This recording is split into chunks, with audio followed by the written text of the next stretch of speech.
Bonjour, je suis content de vous retrouver. Aujourd'hui, on parle de mouvement. Vous le savez, les conseils que je vous donne ne remplacent pas les conseils d'un professionnel de la santé. Je vous invite à en consulter un ou une. Vous allez trouver beaucoup d'informations, beaucoup d'exercices que je vous présente aujourd'hui dans mon livre Plus jamais malade, mon approche globale pour un corps en santé, et on va aussi faire des allusions à mon roman Corps étranger, publié aux éditions Stanké. Comment réussir à rester actif quand l'énergie fluctue d'un jour à l'autre.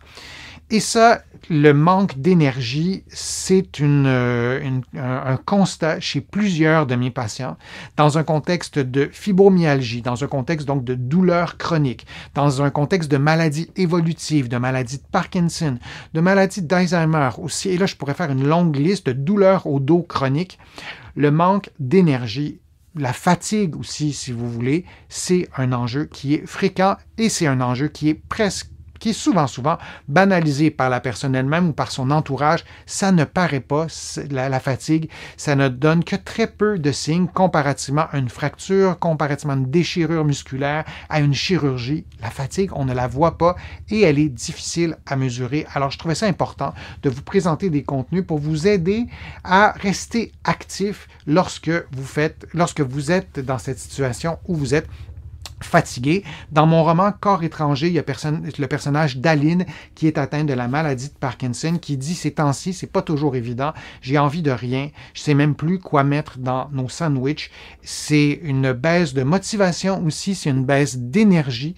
C'est parfois aussi, et c'est le cas d'Aline, de ce personnage qui est découragé, elle vit en couple avec son mari depuis longtemps et il y a rien qui semble l'aider en tout cas à se motiver et à récupérer notamment cette énergie-là et ça devient une spirale négative, manque d'énergie, fluctuation d'énergie, découragement et donc comment s'en sortir aussi pour rester actif. Et on sait que le fait de rester actif, c'est un élément vraiment hyper aidant pour améliorer notre situation. Et donc, d'abord, il est normal de se sentir ralenti ou démotivé lorsqu'on vit avec une maladie chronique. J'ai donné plusieurs exemples.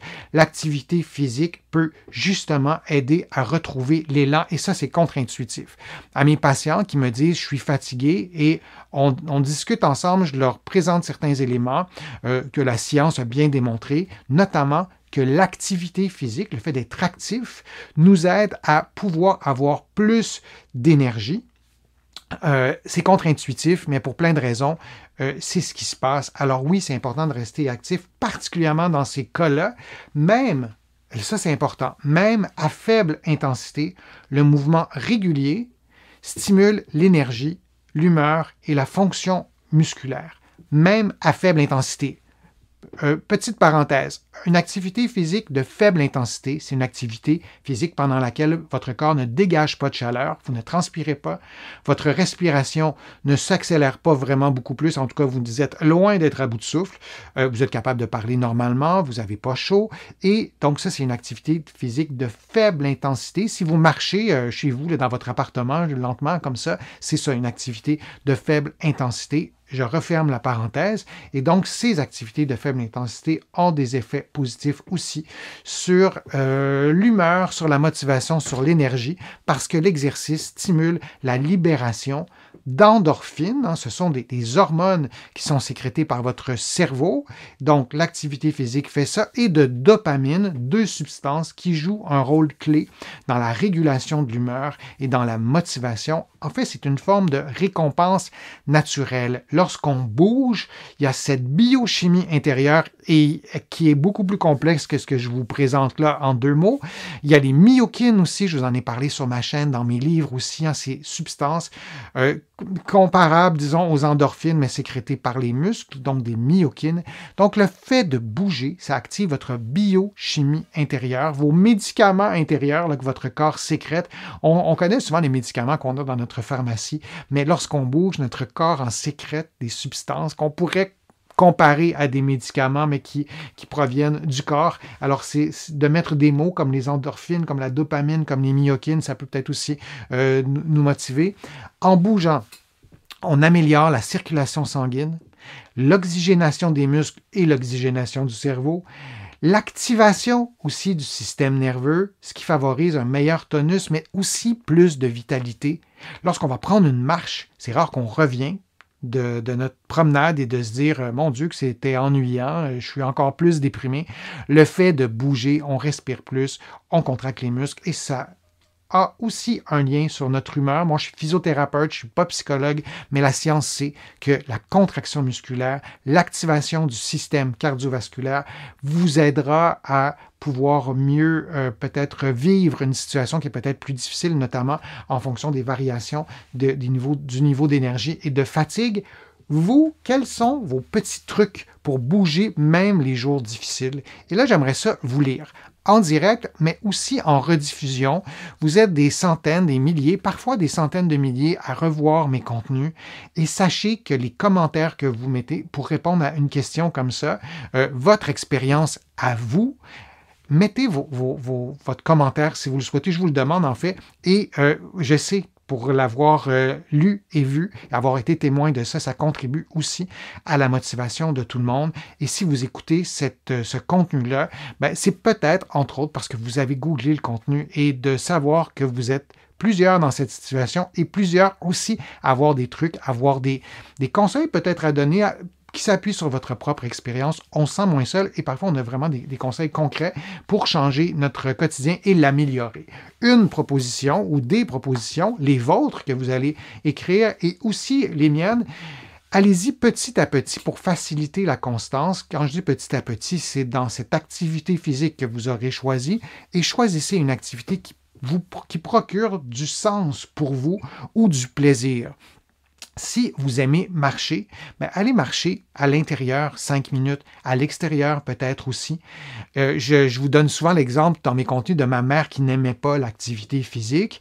Elle aimait vraiment pas ça, donc c'était difficile de la motiver à faire de l'activité physique. Il fallait ajouter un autre élément, soit de la musique, soit un élément visuel comme une émission de télé, soit de le faire avec une autre personne, en l'occurrence moi. Il fallait ajouter absolument un élément positif qui avait du sens pour elle. Et c'est la même chose pour tout le monde. Ça peut être aller promener son chien. Peut-être que vous n'aimez pas ça, vous, marcher, mais d'être avec votre chien et de prendre soin de lui parce que vous devez le sortir, ça peut être un élément motivateur. Et là aussi, vous pourriez écrire dans le fil de discussion vos conseils. Qu'est-ce que vous faites à vous, pour vous activer, pour bouger dans une activité qui procure du sens ou du plaisir. Ça peut être cuisiner, ça peut être autre chose qu'une activité qui ressemble plus à une activité sportive.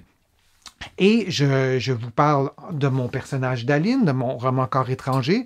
Et elle, ce qu'on dit dans le roman, malgré les difficultés, mais la séance d'exercice plonge Aline dans un bonheur immédiat parce que pour elle, pour Aline, relever un défi à ce point complexe suscite de grandes émotions parce qu'Aline, c'est une ancienne nageuse synchronisée qui est maintenant dans la soixantaine. Et pour elle, d'analyser, de synchroniser une activité, un exercice, un mouvement, ça la plonge, c'est le cas de le dire, dans son passé de nageuse synchronisée.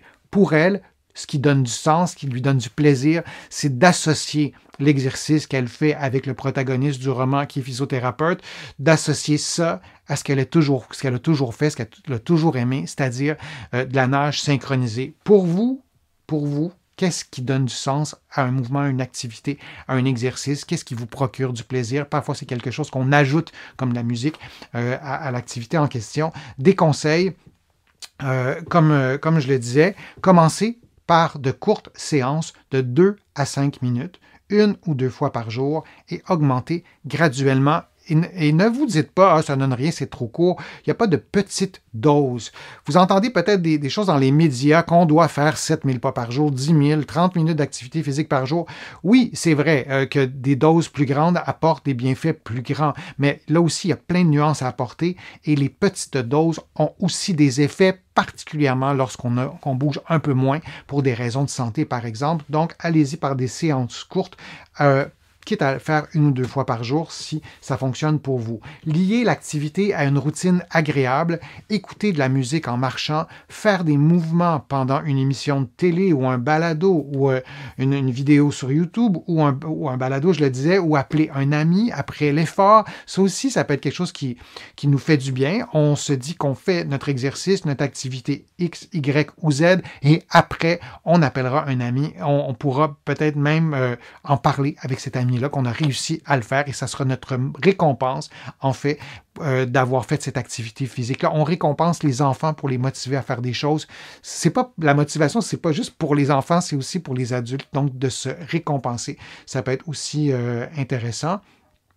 On continue aussi avec les diapos, les conseils. Quand l'énergie varie, mieux vaut éviter les programmes rigides et ajuster, modifier votre programme d'exercice. Si c'est un programme d'exercice ou une activité physique, ajustez l'intensité, réduisez la durée, les jours où vous avez un peu moins d'énergie, par exemple, parce que c'est ça la question qui m'a été posée.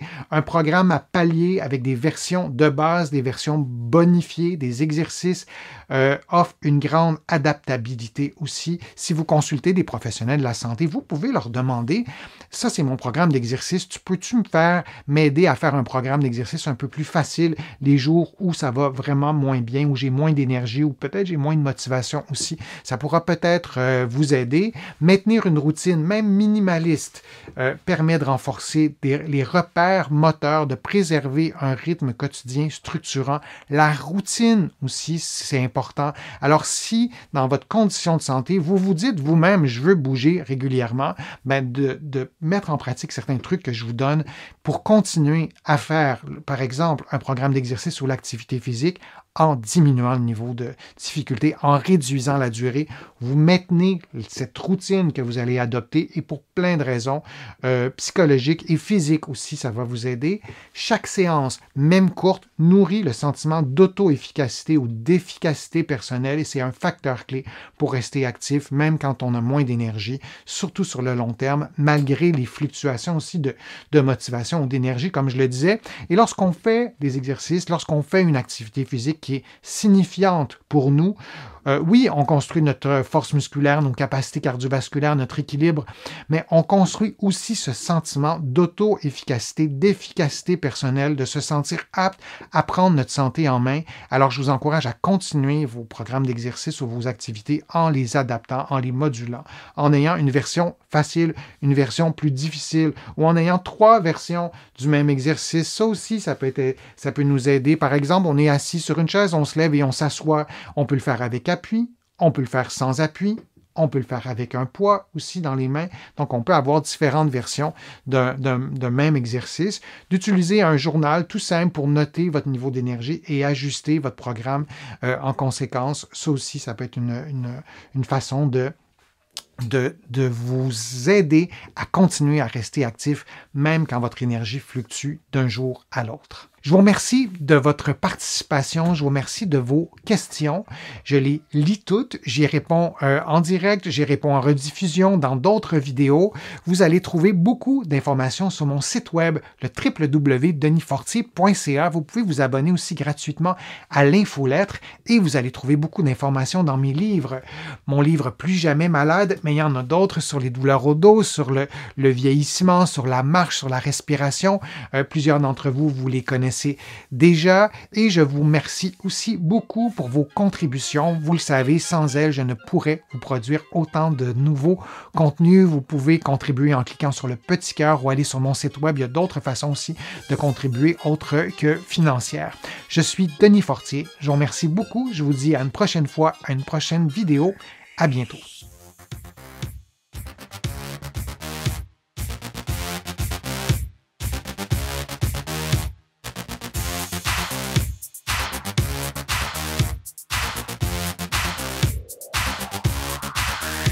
Shh.